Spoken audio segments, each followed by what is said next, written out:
Hello everybody, K-Whip here, and today I'm going to talk a little bit about the update that Bungie just put out for the pre-release of Rise of Iron. So they've made quite a few big changes to the Crucible and to the general game with this update. So I'm just going to kind of go down the list and point out things that I think are significant and will change the game. So first off, with pulse rifles, the medium rate of fire family of pulse rifles got a damage buff of 2%. So this is like your Nerwin's Mercies, that type of archetype. And so normally they do like 29 on a headshot. Now they're going to be doing about 30 to 31. So I think that's pretty good. That archetype didn't see a lot of love, but it could be pretty good now. And I think that this could actually be something used quite a lot, because a lot of people have that Nerwin's Mercy from Iron Banner where it has like counterbalance and braced frame. So you could be seeing those quite a bit, and they could be pretty strong. For special weapons, shotguns got a little bit of a buff. The high rate of fire and middle to low rate of fire shotguns each got a damage buff of 2%. So nothing super significant, but the less popular shotguns are going to be a little bit better now, which I guess is okay. What's really pissing me off though is the changes that they did to snipers. Now, probably the biggest change that they made was that the 1,000-yard archetype of sniper, the middle high impact snipers, got a damage reduction of 7%. So on a body shot, instead of doing like 172 damage, you're probably going to be doing about 160 damage, maybe even a little less. But that's not what really hurts this. Even though that's pretty rough, what really hurts this archetype of sniper is that it can no longer headshot people that are in super. So one of the most satisfying things about these snipers, and in my opinion, the most satisfying thing about the game of Destiny, is headshotting someone that is in the middle of their super. So you could headshot Sunbreakers, Sunsingers, Blade Dancers, Stormcallers. That's not going to be happening anymore. It's not going to one-hit kill them, and that is a huge blow to snipers and this archetype. This archetype was also hit hard in that the LDR and the longbow both got a reduction in their target acquisition.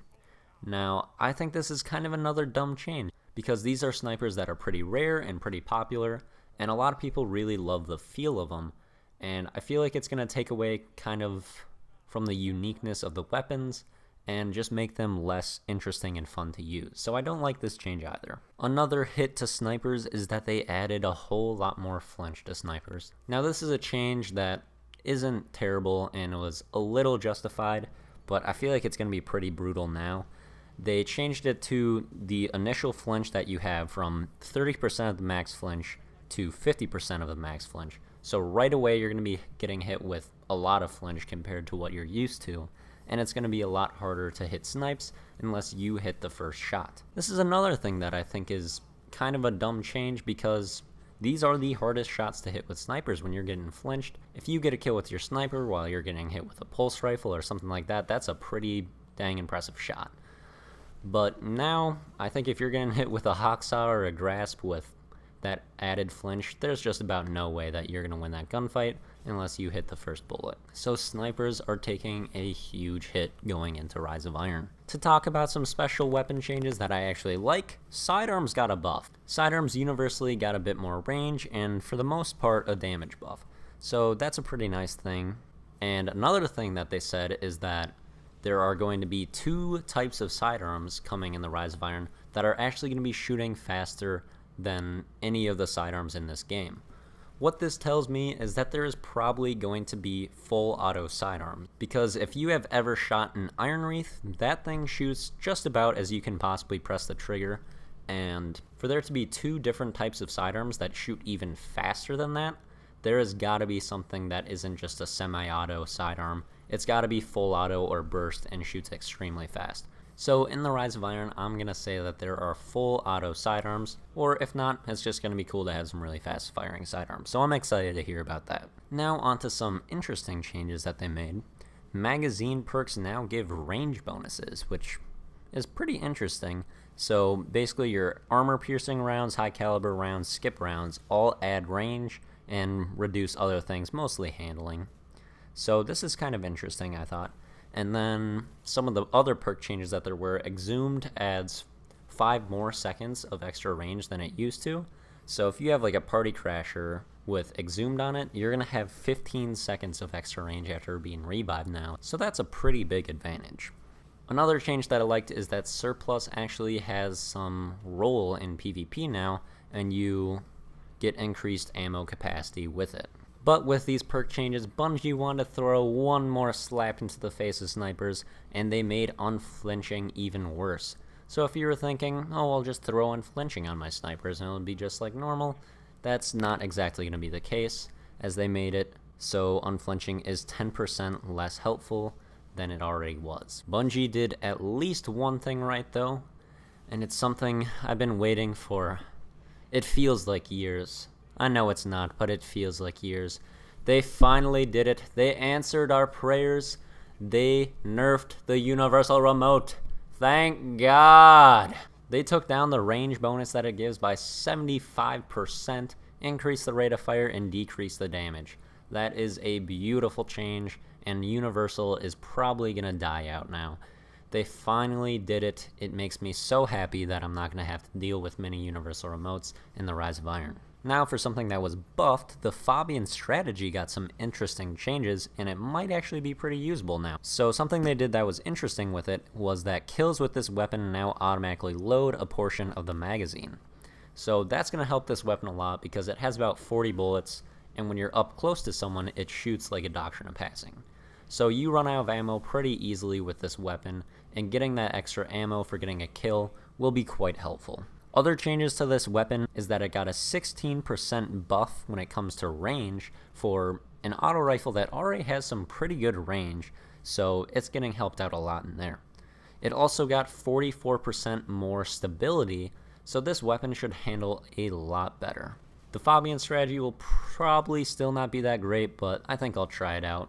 It could be some fun. Here is yet another huge change though. They reduced the base range on Thorn by 25%. Now, if you haven't used Thorn very much lately, there isn't that much that makes it better than a legendary hand cannon. It can still 3-tap and can 3-tap faster than legendary hand cannons can, but it feels a bit less consistent and doesn't always have as much range as them. But one of the main things that Thorn had going for it was that it had great range for a hand cannon and registered especially headshots pretty well from range. So this reduction on Thorn is gonna make it quite bad, really. Just about any legendary hand cannon with rifled barrel is probably gonna be a better option.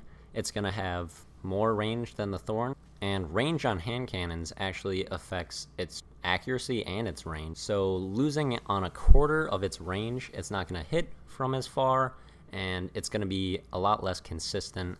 It's probably not going to be something you're going to be seeing in competitive when that comes to Destiny, and probably won't even be a top tier weapon anymore, because it can be outclassed by just about any legendary hand cannon of the A's Luna archetype, as long as it has rifled barrel. So that Thorn range reduction is huge, and I don't think you're going to be seeing much Thorn in year 3, really. Now for some other exotic changes, some that are a little interesting. One, the Dreg's Promise got a damage buff of 8% and an increased magazine size by 3, which it desperately needed, especially if you've seen my last video where I was using a Dreg's Promise. That thing is just awful.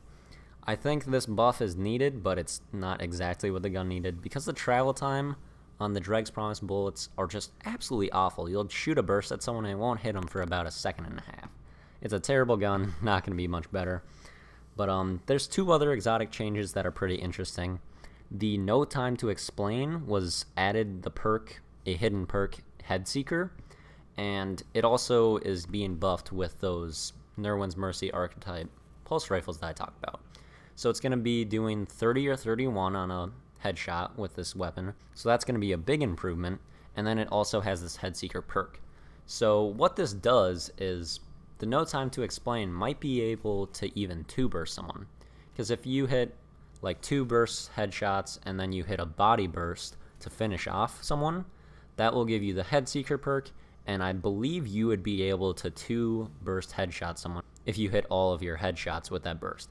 So not going to happen all that much, but the extra damage will be helpful, and that will make that gun quite a bit better, and it's something I'll definitely try out. Another exotic change is the Boolean Gemini. It got high caliber rounds. Personally, I've never liked the Boolean Gemini.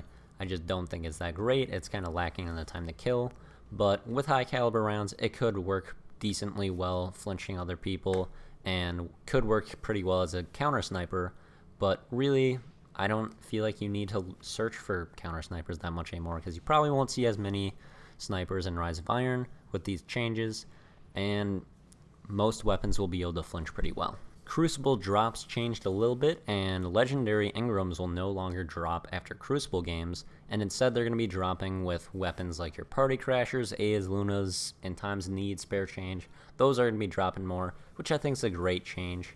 Just came a bit late, and that'll help people not have to grind as much for god rolled A's, Lunas, or party crashers. The last things I'm going to go over are some changes to game modes, and starting off with elimination, they changed it so there's going to be only one heavy ammo crate spawning in the heavy round, and it's going to be in the middle of the map, and people kind of just have to go over and fight for the heavy at a central location, which I think is a pretty cool change. I never have liked heavy rounds in elimination, and I think fighting for control over a point and having one heavy is going to be a lot more fun than just sitting back for 20 seconds, picking up rockets, and playing the round.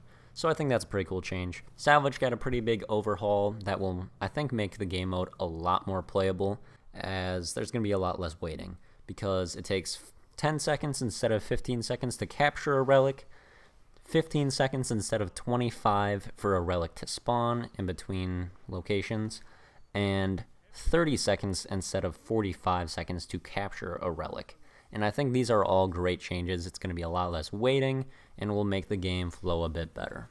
Some other changes that it brought about was that you can be a bit farther away and still interact with the enemy probe, and you also get more points for successfully sabotaging a relic. The last thing I'm going to mention is another change that I think is just awful, to be honest. They made some rift changes, and the first one is that you get an overshield after spawning, and they said it was in order to cut down on spawn camping. And this is something that I just don't understand putting in the game. You're rewarding people, again, that are failing and not doing well, and punishing people that are playing very well. I can't understand why you would just give someone an overshield just for spawning and just getting killed, so that if they get in a gunfight immediately off spawn, they're just automatically going to win.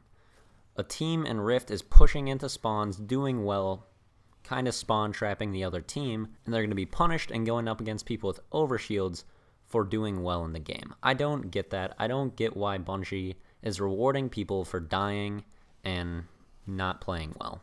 Another absolutely stupid change that they're bringing into Rift is that they're extending the damage resistance that the runner gets from picking up the spark.